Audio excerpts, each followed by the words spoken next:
We'll give us a minute here to set up real quick. We're going to be shorter, as funders of this sort of stuff should be not taking a stage, but giving you all lots of space to show off what you're up to. Okay. So I'm actually going to talk the least, and I've got a pretty little video that we haven't released publicly yet, but we are today to show you all. So I'd love your feedback, and hopefully it describes what it is that I'm up to at the Open Technology Fund, which we sort of recently changed our names for a couple of reasons, one of which we didn't want to tread on David's work here. So let's see, BMO. You don't call yourselves the Freedom2Connect? Oh, I'm sorry. So there's two different groups here. There's Freedom2Connect Foundation, a private organization, and then there's Open Technology Fund, a publicly funded organization to support internet freedom projects. So what you have here is sort of a private-public partnership to support a lot of the goodness like Commotion and other folks here from research, and you'll see more here in a second, I promise.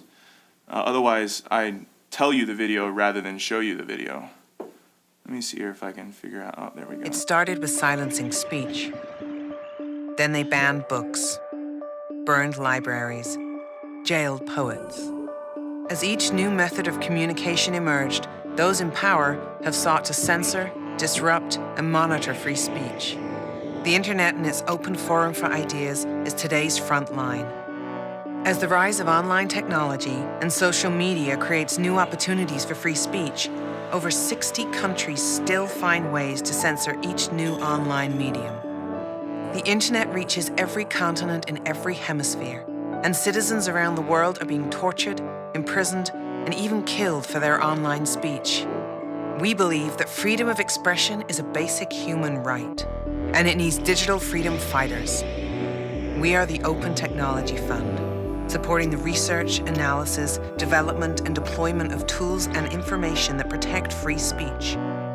Tools that are available to anyone affected by censorship, interference, and illegitimate surveillance. The internet has the power to be our library, our meeting hall, our town square, and our megaphone, where everyone has a voice. And while freedom of expression has always been under attack, with your help and support, it will never be silenced. Join us. Follow and contribute to our current projects. You can help make the internet safe and open to all. So you can check this out yourself, vimo.com/opentechfund/intro, or just opentechfund.org eventually. That's a quick introduction of what I'm up to, a program at Radio Free Asia, in short, to support non-domestic internet freedom projects. One of the things that we work on is building the capacity of other really good folks who are trying to do this in a more private space. So that's pretty much it for me, unless you have questions for the tools. I want to introduce the Freedom2Connect Foundation CEO, Craig Newman, who's actually doing a lot of capacity building with groups in ways that we can't as a public funder. So. Great, thank you. David, thank you for inviting us, and thank you for not sending us a cease and desist letter. I hate those things. The easiest way to explain what we do is really by a story.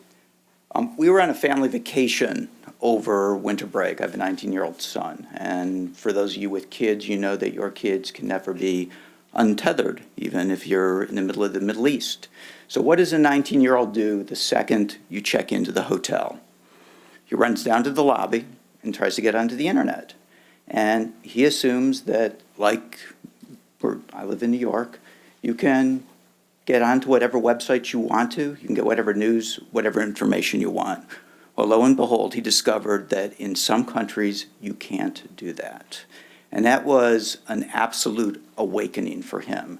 And to see the expression on a 19-year-old kid's face that he can't communicate with his friends and get the news, the information that he takes for granted when he's in the United States, it's disturbing, to say the least. And what we do at Freedom2Connect, as Dan suggested, it's a public-private partnership. And what we stand for is everything that those of us who live in the United States take for granted. Get up in the morning, you can open the New York Times, the Washington Post, whatever newspaper you want to.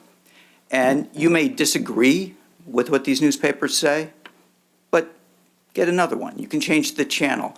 That's what we take for granted here. So what we have done is set up an independent nonprofit organization with the goal of taking up some of the funding slack in the private space to supplement the work that Dan and the Open Technology Fund is doing in funding the tools and technology that circumvent internet censorship in repressive countries.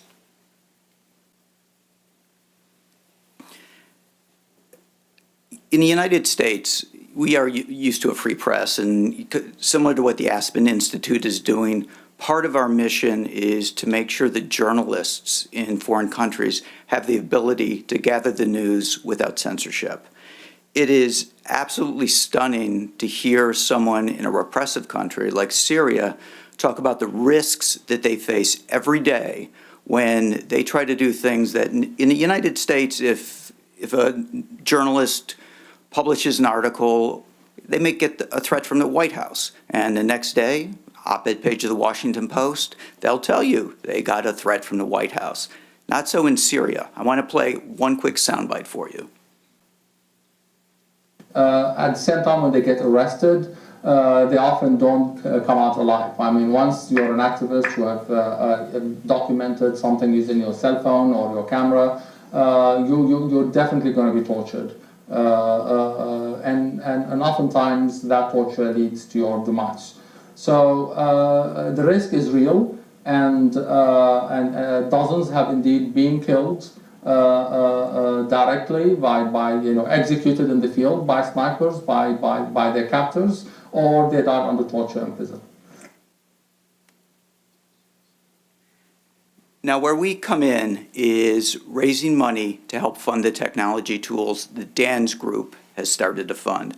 Obviously, the U.S. government commitment to internet freedom in financial terms is very limited, so there is a huge need in the private space. And it's better to hear it from someone who is affected by this on a day-to-day basis than by me, who's trying to raise funds to develop these tools and technology and to implement them. But this is what we're here for.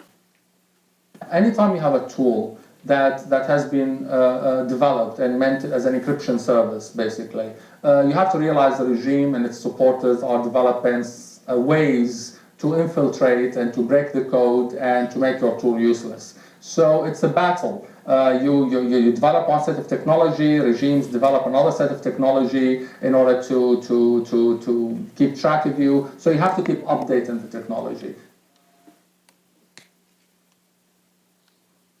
And that's where we come in. I mean, Dan's organization has funded a number of absolutely fascinating projects. I'm going to leave a minute or two so Dan can come back up here and talk a little bit about some of the technology that they have funded. But our mission, our goal is really twofold. One is to provide the technology to journalists in these countries to gather the news and to get it outside of those countries without censorship. And we've got a number of projects that have been funded by the Open Technology Fund that do exactly that. And the second mission of our foundation is to make sure that the citizens in those countries actually have the opportunity to read those news articles and to communicate within themselves, among themselves, about the news articles and about what is actually going on, which is a right in almost 60 countries they don't have.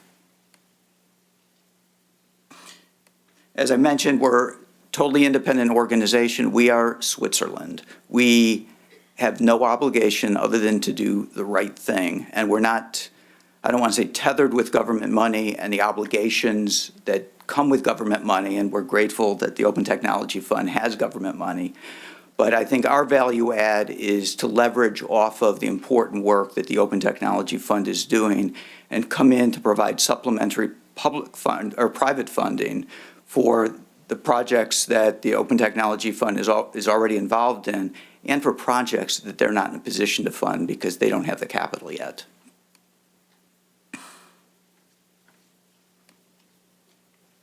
And I'm going to kind of skip through the technology portion of this because Dan will come back up here and just spend a minute talking about the technology. But I do want to leave you with just one quick story. Cryptocat is trying And then, to bring encryption and privacy technology to the masses. that is not what I wanted to play. But I just want to leave you with one quick story, and that is 3 weeks ago, it was front page news that the New York Times, the Washington Post, the Wall Street Journal, they were all hacked.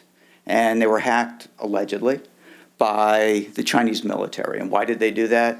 They had no interest in disrupting the U.S. media. They were looking for sources. They wanted to find out who the sources were within China of a critical series that the Times had run. People in countries like China, Iran, Syria, Africa, they are petrified to speak up. And some governments, like China, will go to absolutely whatever means necessary to stifle any sort of free speech and dissent. So that is really why we are here and why we are trying to work collaboratively, not only with